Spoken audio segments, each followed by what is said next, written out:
Hello everyone, welcome back to my channel. I am Tulip Schiller and I secured All India rank 3K in NEET UG 2025.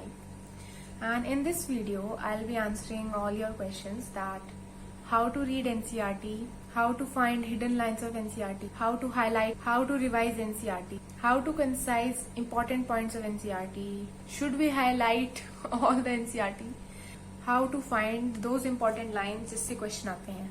So I will be answering all of those questions in this video.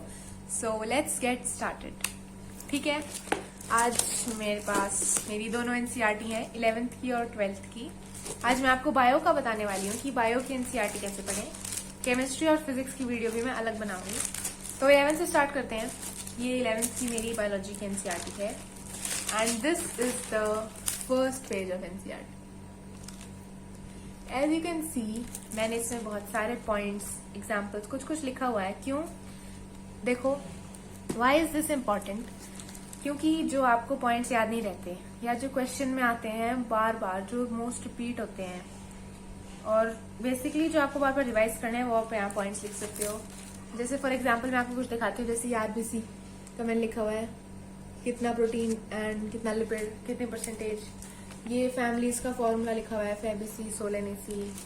ये लिखा हुआ है जो मुझे याद नहीं रहता था, इनुलिन स्ट्रक्चरल स्टोरेज होमोपोलीसेक्राइड है और सेलो स्ट्रक्चरल होमोपोलीसेक्राइड है. तो ऐसे ऐसे कुछ पॉइंट्स जो आपको याद नहीं रहते, जो आपको बार बार रिवाइज करना है, कि आप जैसे ही एनसीईआरटी खोलो एक बार फैमिलीज का फॉर्मूला रिवाइज कर लो. तो ऐसे अपने पॉइंट्स लिख लिया करो, ताकि जब भी आप एनसीईआरटी पढ़ो, क्योंकि एनसीईआरटी तो आपको पढ़नी है ही बार बार, तो आप उन पॉइंट्स को रिवाइज कर सको.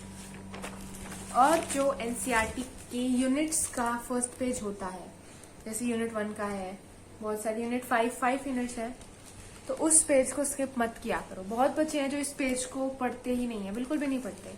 बट इस साल 2025 में इससे क्वेश्चन आया था, इन्हीं यूनिट के पेज से. I will show this to you also.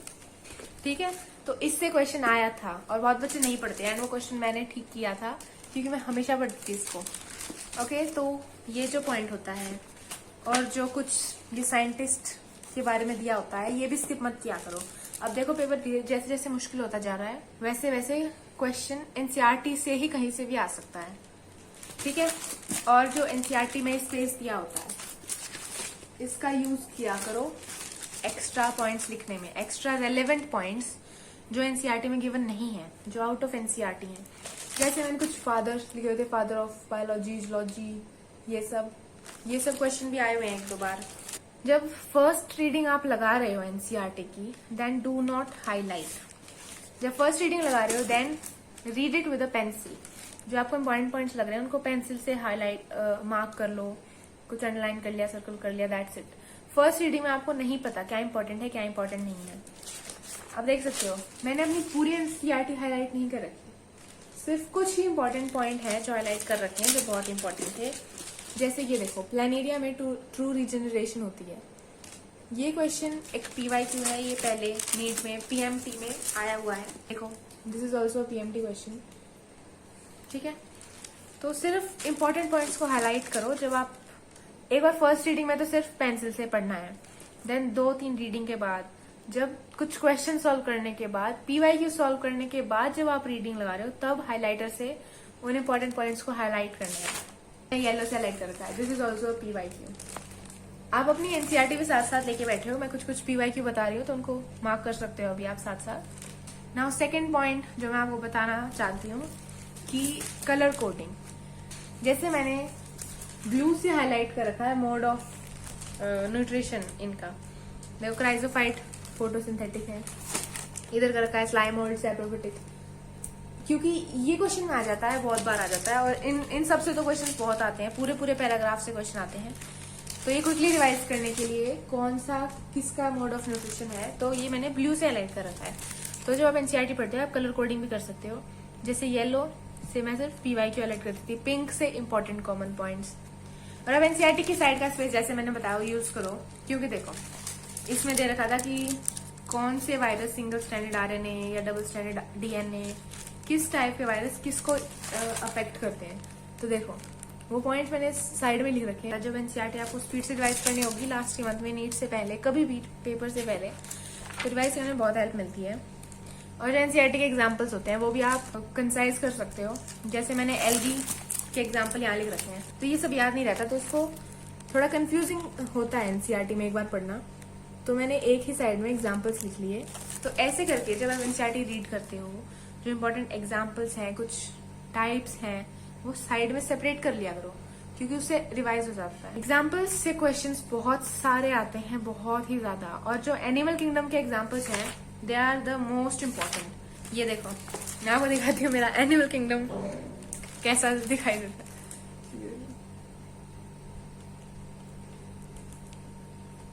Is it visible? कोई नहीं, ठीक है।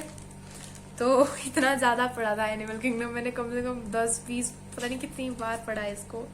को एनसीईआरटी तो पढ़नी है बार बार, जितनी बार पढ़ो उतना भी कम है। एंड बायो की NCERT is the most important. इतना पेपर डिफिकल्ट होने के बाद भी, नीट 2025 का बायो फिर भी एनसीईआरटी से ही आई थी कहीं ना कहीं। कुछ एनसीईआरटी को ही घुमा फिरा के क्वेश्चंस थे डिफिकल्ट, बट मोस्टली सब कुछ एनसीईआरटी से ही आया था। और आप कोई चीज आपको कॉम्प्लिकेटेड लग रही है, तो आप सिंपली उसे सिंपल करके एक पेज पे लिख सकते हो, और उस पेज को फिर अपनी एनसीईआरटी में चिपका सकते हो। देखो यहाँ पेज चिपका लिया था, पेज पे मैंने लिख लिया था। इससे रिवाइज करना काफी आसान हो गया था।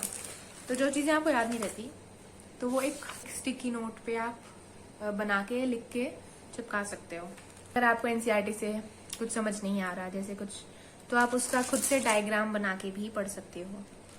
ये मैंने खुद का डायग्राम यहाँ बना लिया था, और इससे बहुत इजीली समझ आ गया था। ठीक है, अब एक बहुत इंपॉर्टेंट पॉइंट बताती हूँ, जो मैंने शायद किसी को मोस्टली यूज करते नहीं देखा, ये मैं ही यूज करती थी। ये काफी अच्छा तरीका है।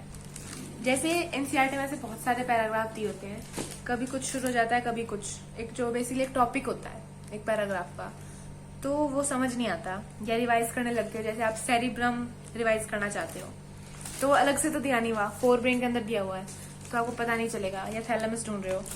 तो व्हाट आई डिड कि जो भी पैराग्राफ होते थे, मैं साइड में ऐसे लाइन लगा के लिख लेती थी। देखो ऐसे, इससे बहुत अच्छे से डिफ्रेंशिएट हो जाता है, डिस्टिंग्विश हो जाता है, यहाँ सेरिब्रम है, यहाँ थैलेमस है, या हाइपोथैलेमस है, एक्सटर्नल ईयर, मिडल ईयर। तो ऐसे जब आप डिस्टिंग्विश कर लोगे ना एक पैराग्राफ का कि टॉपिक क्या है, then you able to read NCERT very easily. तो मैं आपको थोड़ा अपनी 12th की बायो एनसीईआरटी कैसे पढ़ती थी मैं उसके बारे में बताती हूँ। ये देखो, फर्स्ट ही पेज देखो, में एक बहुत ही हिडन जो चीज है, जो बहुत बच्चे मिस करते हैं, वो ये है कि एनसीईआरटी खुद बताती है क्या इंपॉर्टेंट है। जैसे आप देख सकते हो, ये एनसीईआरटी का फ्रंट कवर है, इसी पे ही गिवन है ये फ्लो चार्ट, तो आप देख सकते हो इंपॉर्टेंट है कितना। इसलिए एनसीईआरटी ने खुद दे रखा है इस सामने, और फिर भी अगर आप इसे याद नहीं कर रहे हो तो you are doing it wrong. तो एनसीईआरटी जो बता रही है उस पर फोकस करो। एनसीईआरटी खुद बता रही है कितना इंपॉर्टेंट, देखो, तो ये आपको याद होना ही चाहिए, इससे क्वेश्चन आते हैं। और जो पीछे इसने डायग्राम दे रखे हैं, ये भी सारे याद होना चाहिए, डोंट मिस देम। आपको पढ़नी है एनसीईआरटी, ओके। सबसे पहले आपको एनसीईआरटी पढ़नी है, then what you have to do, you have to read extra books और योर मॉड्यूल्स और whatever books you have, और उसमें जो एक्स्ट्रा पॉइंट्स हैं उसको एनसीईआरटी में लिखना है। क्या हम बायो में सिर्फ एनसीईआरटी पढ़ें तो काम चल जाएगा? तो एनसीईआरटी तो है सबसे important, but I would suggest you कि read extra also, and it has become very crucial these days because paper difficult होता जा रहा है। एंड बायो का पेपर भी ट्रिकी आया था, काफी पॉइंट्स बाहर से भी आए थे।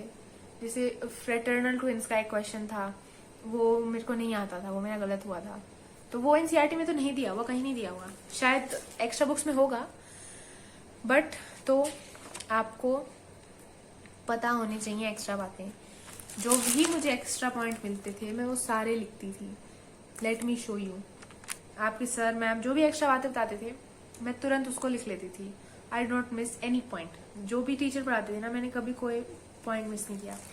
मैंने हिंदी में भी लिख रखा है इधर, तो मैं चाहती हूँ एनसीईआरटी से भी। And do not miss diagrams, diagrams are very very important. ये डायग्राम नीट 2024 में आया था शायद, और ब्लैक एंड व्हाइट करके आते हैं डायग्राम, तो कलर्स मत याद किया करो, क्योंकि आप कलर कोडिंग से अगर याद करते हो तो डायग्राम्स ऐसा आया था, ऐसे डायग्राम आया था। डायग्राम में ही मैंने डेफिनेशन लिख किया कि कोलियोप्टाइल क्या है, ये शूट एपेक्स क्या है, लिम्यूल, एपीब्लास्ट क्या है, रिमेन्स ऑफ सेकंड कोटिलिडन। तो ये क्वेश्चन आ जाता है, ये आ जाएगा remains of second cotyledon, diagram दे देंगे, एरो मार्क कर देंगे, ABCD लिख देंगे, फिर पूछेंगे क्या। तो डायग्राम बहुत इंपॉर्टेंट होती है, और ऐसी इंपॉर्टेंट बातें डायग्राम में ही लिख लिया करो कि क्या चीज क्या है।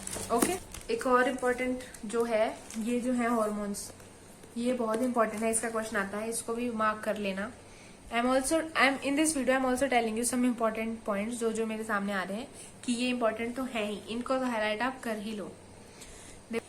ऐसे एक बॉक्स में आ जाता था, how many of the following hormones are released by placenta, options 4, 5, 3, 2। अब चुनो। ये ऐसे क्वेश्चंस आप सिर्फ तभी ठीक कर सकते हो जब आपको एक एक हार्मोन याद होगा, तभी ये क्वेश्चन ठीक हो सकते हैं, इसलिए ये बहुत इंपॉर्टेंट होते हैं ऐसे टाइप के क्वेश्चंस। एंड ये तो बहुत ही इंपॉर्टेंट है, किस मंथ में क्या होता है। देखो मैंने यहाँ साइड में डायग्राम बना के लिख लिया था, फर्स्ट मंथ में हार्ट, तो हार्ट देखो हार्ट बना रखा है, तो ऐसे करके ये तो बहुत इंपॉर्टेंट है, ये तो जरूर याद कर लेना। 12th की एनसीईआरटी में काफी न्यूमेरिकल चीजें भी है याद करने की, किस नंबर में क्या कब क्या हुआ, कौन से साल में क्या हुआ, पॉपुलेशन का काउंट और बहुत कुछ दे रखा है। ये देखो वर्ल्ड पॉपुलेशन, ये लेकिन क्वेश्चन आया हुआ है, तो ये मैंने साइड में ही लिख लिया था, क्योंकि मेरे को यहाँ से याद नहीं होता था, बार बार रिवाइज नहीं कर पाती थी। तो ऐसे करके आप लिख सकते हो ताकि आप बार बार याद कर सको। ये ओह माय गॉड, ये देखो, ये वाला जो चैप्टर है रिप्रोडक्टिव हेल्थ, ये बहुत ही छोटा सा काफी इजी चैप्टर है, बट मोस्ट इम्पोर्टेंट चैप्टर है। इससे बहुत सारे क्वेश्चन आते हैं, हर एक लाइन से ही इसका क्वेश्चन आया हुआ है। तो जो भी क्वेश्चन आया हुआ है मैंने सारे के सारे मार्क किए हुए हैं, आप देख सकते हो। है बहुत इजी चैप्टर, इसको आप 2-3 बार पढ़ो तो आपको याद हो जाएगा।